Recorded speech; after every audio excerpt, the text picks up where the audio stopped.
And then also, maybe if you don't mind talking, you recently had wildfires out in the Yeah. reserve. Is that correct? Where did that come about? I mean, because you never think of wildfires in the UK. You hear about the big one in Australia or in California, but not in the UK. So can you talk a little bit about that? Yeah, so it's not certainly not in the scale of the wildfires that you get in the States, or that there's been in either the Amazon or Australia, or the Arctic. But I think the fact that you're seeing all these different places suffering from wildfires of one scale or another should give us an indication of how worrying this is. In the UK, land managers sometimes use controlled, and I use controlled very loosely, burning as a means of regenerating areas of vegetation, especially for livestock grazing or for the sort of rearing of game birds for sort of sports shooting.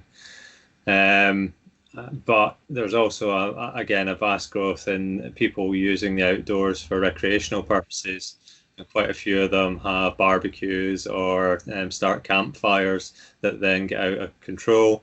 And you also get vegetation burning by homeowners or landowners to clear vegetation. And again, these can get out of control as well.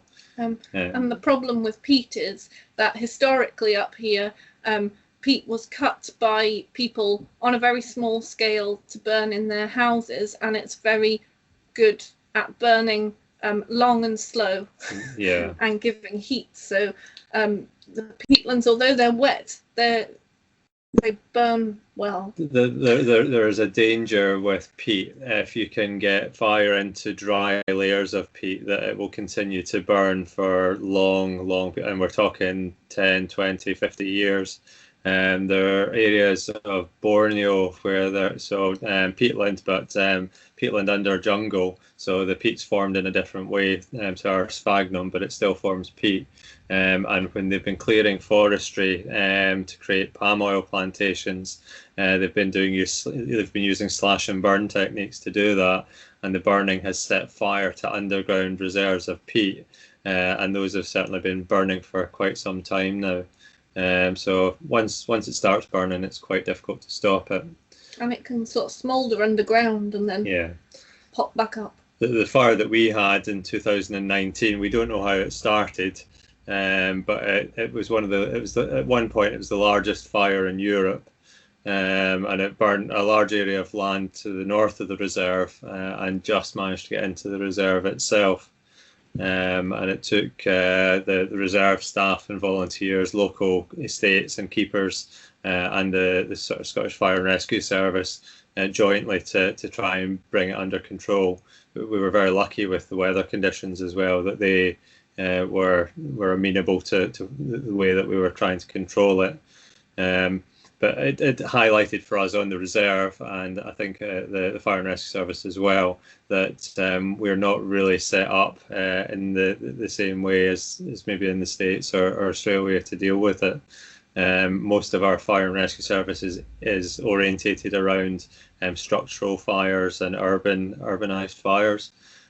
So when it comes to these large scale ones, they haven't happened on that scale very often in the past. But that doesn't mean to say that we won't see it in the future. Certainly over the last couple of years, what we've been seeing is drier conditions in the spring, so especially in sort of February, March and April. And then this has been sort of leading to the correct conditions, because there's a lot of dead vegetation from the winter around at that time of year. And if that is dry, and the ground conditions don't have to be dry for it, as long as the vegetation is dry. So we get quite strong winds. We've got big open landscapes up here with quite strong winds that can dry vegetation out very easily. And if you have dry vegetation that then catches light, then we were certainly seeing the fire front moving at 4 or 5 kilometres an hour. And when it's doing that, it's very difficult to coordinate and control that on a large scale.